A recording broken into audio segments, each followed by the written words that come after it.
warahmatullahi wabarakatuh. Kami dari kelompok 1 Promosi Kesehatan Poltekkes Kemenkes Gorontalo. Di sini kami akan menyajikan video tentang penyuluhan bahaya merokok. Saya sendiri sebagai pemateri Sri Wahyuningsi Ali. Saya sebagai moderator Anissa Sabila Hanifah. Saya sebagai fasilitator. Saya Dani Saputra sebagai fasilitator. Saya Mira Ridwa sebagai fasilitator. Saya Sulistya Ritau sebagai fasilitator. Saya Julfan Aryan Salakoro sebagai fasilitator. Selamat menyaksikan. Assalamualaikum warahmatullahi wabarakatuh. Waalaikumsalam warahmatullahi wabarakatuh. Dan selamat siang. Puji syukur kehadirat Allah Subhanahu wa taala atas limpahan rahmat dan hidayahnya kami dapat berkumpul di tempat ini. Pada siang ini kami akan memberikan penyuluhan kepada adik-adik semua, yaitu mengenai bahaya merokok. Sebelumnya perkenalkan, saya Anissa Sabila Hanifah dan saya sebagai moderator, dan ada teman saya sebagai penyaji Sri Wahyuningsi Ali dan beberapa teman saya sebagai fasilitator. Oke, kita langsung saja ke materi. Kepada penyaji dipersilahkan. Baik, terima kasih. Di sini saya selaku penyaji. Sebelum saya masuk ke materi, apa ada yang merokok di sini, adik-adik? Tidak ada. Ada atau tidak ada? Sedikit. Ada. Nah, karena kalian masih awal mengetahui tentang lingkungan bahayanya merokok, di sini saya akan mengantarkan kalian untuk mengetahui bagaimana sih bahaya merokok itu. Nah, sebelum kita masuk terlebih dalam, kita bahas apa sih rokok itu. Rokok merupakan salah satu zat adiktif yang bila digunakan mengakibatkan bahaya kesehatan bagi diri sendiri, baik untuk orang banyak. Oleh karena itu, diperlukan berbagai kegiatan pengamanan rokok bagi kesehatan. Nah, itu yang dimaksud dari rokok. Lalu, adik-adik menerima dulu kertasnya sambil dibaca-baca. Lalu untuk rokok sendiri itu ada beberapa jenis, itu sesuai dengan pembungkusnya. Yang pertama, rokok kolbot, kaung, sigaret, ceruti, dan rokok putih. Apa adik-adik sudah mengenal jenis-jenisnya? Kan ada yang sedikit merokok katanya di sini. Bagaimana, Adek? Udah tahu jenis-jenisnya? Belum. Itu yang saya sebutkan tadi, beberapa jenis dari rokok. Saya bermohon semoga adik-adik di sini tidak menyentuh salah satu jenis-jenis rokok di sini. Lalu kita di sini di Indonesia ini, walaupun sudah banyak iklan di televisi, dimanapun, di koran, dimanapun itu tentang larangan merokok, tapi kita tetap melakukannya. Baik bapak-bapak, ada ibu-ibu yang sudah kecandu, dan faktanya Indonesia itu sudah termasuk pada negara ketiga yang pengonsumsi rokok setelah India dan Cina. Nah, kita akan membahas tentang bahayanya. Kita masuk pada inti materinya, yaitu di mana bahaya rokok bagi kesehatan kita. Tolong sayangi diri kita ya. Nah, penjelasan dari dunia kesehatan, pada satu batang rokok ada sekitar 600 bahaya yang dibakar yang bisa menghasilkan 7.000 bahan kimia, di mana 69% itu adalah racun. Masih mau merokok? Tidak mau kan? Tidak. Nah, di situ 69 racun itu bersifat karsigonik atau menyebabkan kanker. Komponen dalam rokok ada dua bentuk, fase gas dan fase tar. Nah, untuk fase gasnya ada berbagai macam gas berbahaya yang dihasilkan oleh asap rokok, seperti karbon monoksida, benzena, formaldehida, monoksida dan hidrogen sianida. Di sini karbon monoksida yaitu gas beracun yang berkaitan dengan hemoglobin di sel darah merah, sehingga hemoglobin yang harusnya berkaitan dengan oksigen malah berkaitan dengan karbon monoksida yang menyebabkan jaringan tubuh kekurangan oksigen. Jika terjadi secara terus-menerus bisa terjadi hipoksia. Nah, selanjutnya benzena, senyawa yang bersifat karsinogen dapat meningkatkan resiko leukemia atau kanker darah. Nah, adik-adik di sini mau ada mengidap kanker darah, kan tidak mau kan? Ya.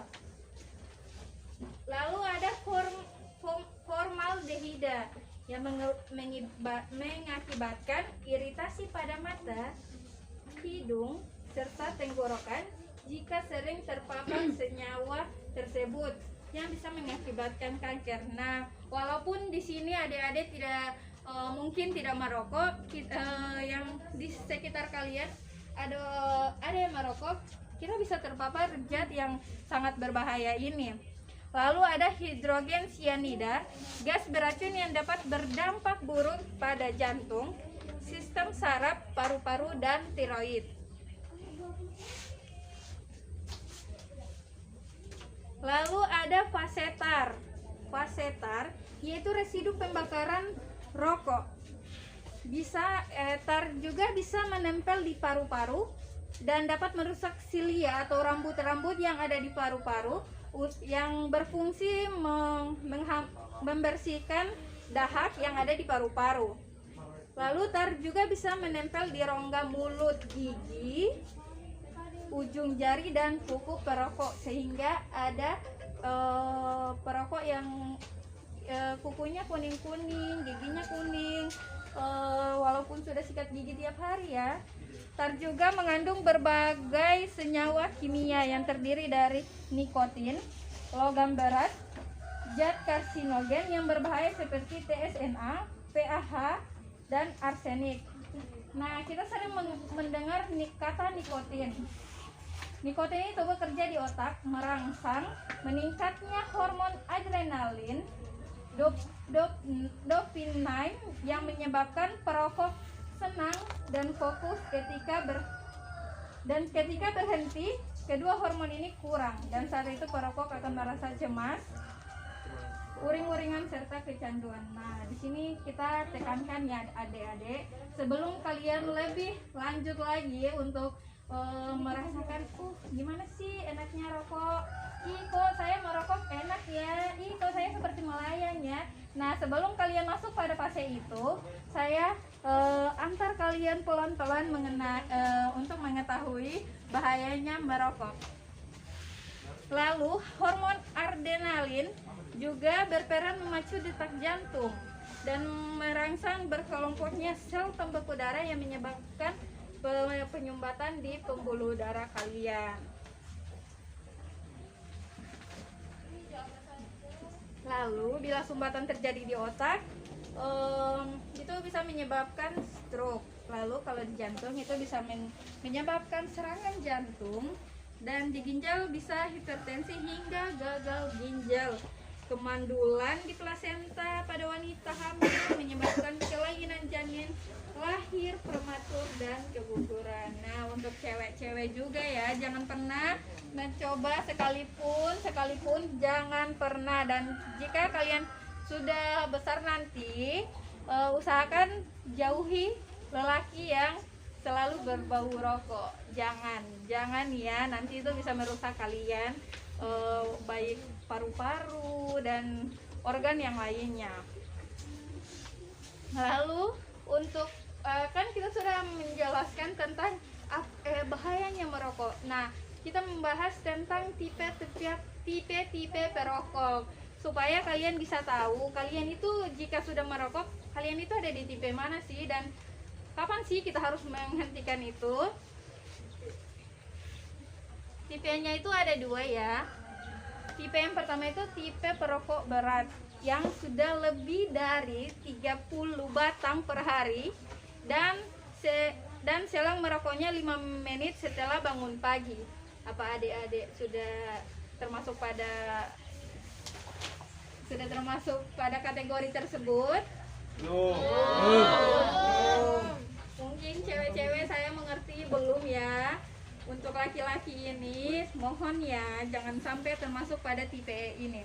Lalu tipe kedua itu perokok ringan, yaitu menghabiskan rokok sekitar 10 batang dengan selang waktu 60 menit dari bangun pagi. Itu adalah 2 jenis perokok, dan adapun tipenya yaitu 4 tipe perokok. Kenapa sih mereka sampai merokok? Nah, itu dijelaskan pada tipe-tipenya. Yang pertama itu tipe yaitu orang yang berperilaku merokok hanya untuk menambah atau meningkatkan kenikmatan yang sudah didapat. Misalnya merokok setelah minum atau makan. Lalu yang kedua, perilaku merokok hanya dilakukan sekedar untuk menyenangkan perasaan. Apalagi adik-adik yang pada umur ini mungkin sering sekali tergoyang, galau, apalagi putus cinta. Nah, di saat itu tolong ya jauhi hal-hal yang negatif seperti ini. Lalu ada yang ketiga, kenikmatan yang diperoleh dengan memegang rokok sangat spesifik pada perokok pipa. Perokok pipa, kalian sudah tahu kan perokok pipa pasti. Masa sih? Berarti kamu nggak punya media sosial. Nah, di situ sudah banyak orang yang sering untuk gaya-gayaan, asap mengebul di mana-mana. Ya. Kamu punya? Ya, nanti saya follow kamu ya. Iya. Nah, itu adalah itu 3 sub tipe perokok. Nah, untuk selanjutnya perilaku perokok yang dipengaruhi oleh perasaan negatif. Contohnya seperti patah hati. Di situ termasuk tipe perokok. Lalu perilaku perokok yang pecandu yang sudah sangat berat dan sangat susah untuk dihilangkan. Lalu perilaku merokok yang sudah menjadi kebiasaan. Itu apa-apa rokok, habis minum rokok, semuanya itu termasuk pada perilaku terakhir. Nah, di sini kakak sudah menjelaskan ya apa itu rokok, apa itu bahayanya, zat-zatnya, semuanya. Nah, yang terakhir kita bahas tentang pencegahannya. Adik-adik sudah memegang kertas ini. Di sini kakak sudah cantumkan pencegahannya, ya. Adik-adik bisa baca. Di sini pencegahannya kumpulkan tekad dan niat untuk berhenti merokok. Nah, untuk adik-adik yang sudah menginjak fase perokok, dari sekarang, dari mulai detik ini, saat ini kalian kumpulkan tekad. Saya mau berhenti merokok. Saya tidak mau membunuh orang-orang di samping saya. Saya tidak mau membunuh orang-orang atau keluarga yang ada di rumah saya. Nah, itu tolong ditanamkan dalam hati untuk adik-adik yang mungkin sudah termasuk pada perokok. Lalu yang kedua, pilih metode yang tepat. Di sini ada 3 metode, yaitu berhenti seketika hari ini, masih merokok besoknya sudah tidak sama sekali. Nah, semoga adik-adik bisa melakukan hal itu ya. Lalu yang kedua, penundaan jam merokok. Jika sebelumnya merokok pada jam 9 pagi, kita tunda, nanti kita jam 3 sore. Mulailah menunda-nunda untuk hal yang negatif. Lalu yang ketiga, pengurangan jumlah rokok yang biasanya dihisap. Yang biasanya adik yang gendut ini merokoknya misalnya 2 batang dalam sehari, kita kurangilah 1. Kita buat diri kita itu happy dengan tanpa rokok, oke ya. Nah, sudah dengan berakhirnya materi pencegahan di sini, berakhirnya juga materi yang kakak jelaskan ya. Bagaimana moderator? Apakah ada sesi tanya jawab?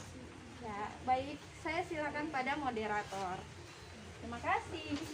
Oke, baik, terima kasih kepada pemateri. Bagaimana materinya adik-adik? Luar biasa. Oke, tepukan untuk kita semua. Ya.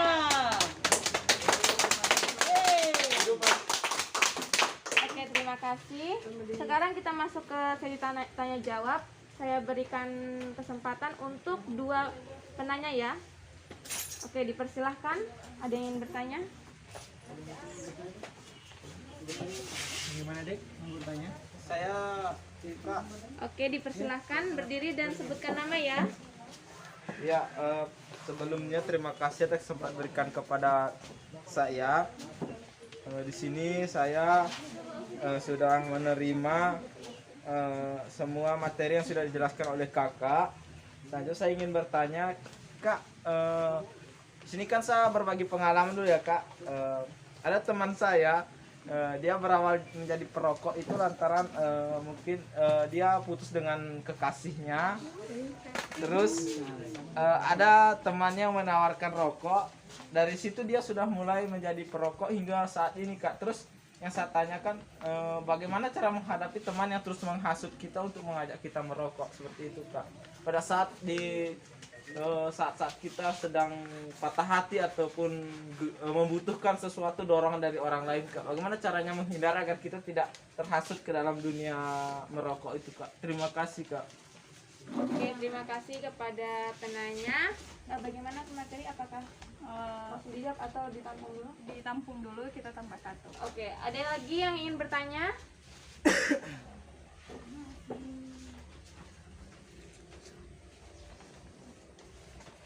Oke, kalau sudah tidak ada, saya kembalikan kepada moderator untuk menjawab pertanyaan dari adik Iwan kalian. Baik, terima kasih moderator. Bagus sekali ya pertanyaannya dari adik Iwayan. Nah, bagaimana kita menghadapi sikap teman kita yang mulai menghasut? Nah, di situ kan di sini adik juga sudah mendapatkan materi, sudah mendapatkan pengetahuan. Nah, di sini kita lebih mudah untuk menghindari hal tersebut. Kita sudah lebih tahu bahayanya, kita sudah lebih tahu apa sih untungnya itu. Nah, di situ kita beritahu pada teman dengan pelan-pelan tanpa menyakiti perasaannya dengan mohon maaf saya tidak merokok, saya menjauhi hal ini atau barang ini karena saya sudah bertekad untuk mempunyai tubuh yang sehat. Bisa dilakukan seperti itu. Dan untuk ketika kita sudah galau atau putus sama pacar, itu kita bisa lakukan pada hal-hal yang positif. Kita jauhi hal yang negatif seperti merokok. Nah, seperti itu. Bagaimana, Adek? Ya Kak, terima kasih atas sarannya. Saya sudah mengerti. Nanti saya akan sarankan ke teman saya itu begitu. Terima kasih, Kak. Iya, sama-sama. Saya kembalikan kepada moderator. Ya, terima kasih. Nah, apakah ada lagi yang ingin bertanya? Saya, Kak. Oke, dipersilahkan. Berdiri ya, sebutkan nama. Baik, perkenalkan nama saya Sunarsi Ismail. Di sini saya akan bertanya, Kak, bapak saya itu perokok, terutama di dalam rumah sehabis makan. Terus bagaimana cara kita sebagai anak itu menasehati bapak saya itu agar tidak merokok lagi, dengan kata-katanya itu seperti apa, Kak? Terima kasih. Oke, baik, terima kasih kepada moderator, dipersilahkan.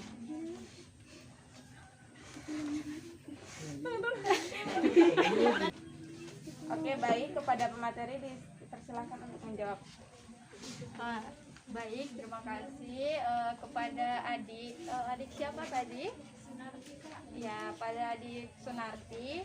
Bagaimana sih kita menyampaikan atau kita menegur atau kita melarang orang tua kita untuk merokok? Bagaimana caranya? Bagaimana kita menyampaikannya ya? Kita mungkin karena beliau atau mereka itu orang tua, jadi kita yang masih anak-anak masih takut menyampaikannya. Nah, di sini kita berikan penyampaian dengan secara halus. Kita berikan teguran secara halus, bukan Pak jauh merokok jangan ini ya. Nah kalau itu kan pasti orang tua marah. Kita tegur dengan halus, Pak.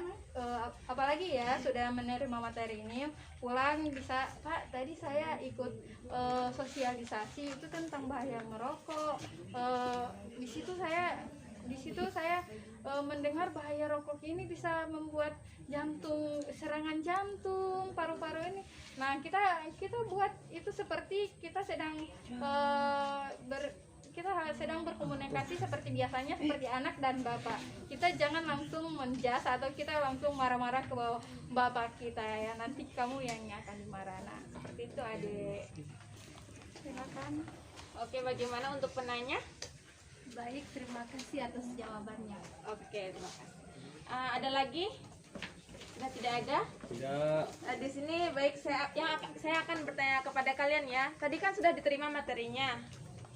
Nah, pertanyaan pertama yaitu dari penyuluhan yang telah disampaikan tadi, di sini siapa yang bisa menjelaskan kembali apa itu pengertian dari rokok? Oke, yang bisa menjawab angkat tangan ya. Oke, dipersilakan. Ya, rokok itu sendiri adalah suatu zat adiktif yang bila digunakan akibatkan bahaya kesehatan yang sangat buruk terhadap diri kita. Tidak hanya diri kita, bisa akibat buruk juga kepada orang lain yang berada di lingkungan kita, baik itu orang tua, kekasih kita dan lain sebagainya, pokoknya yang dekat dengan kita. Terima kasih. Oke, baik, terima kasih. Berarti materi yang telah disampaikan dari penyaji tadi sudah bisa diterima oleh adik-adik semua ya. Ya. Oke, di sini dari materi yang telah kita dengarkan tadi, di sini bisa kita kutip satu, yaitu ketika sebatang rokok terbakar terbentuklah 4000 sinyal kimia, yang mana 200 diantaranya beracun dan 43 lagi sebagai pemicu kanker. Oke, sekian materi dari kami. Bila ada kesalahan kata mohon dimaafkan. Wassalamualaikum warahmatullahi wabarakatuh. Waalaikumsalam.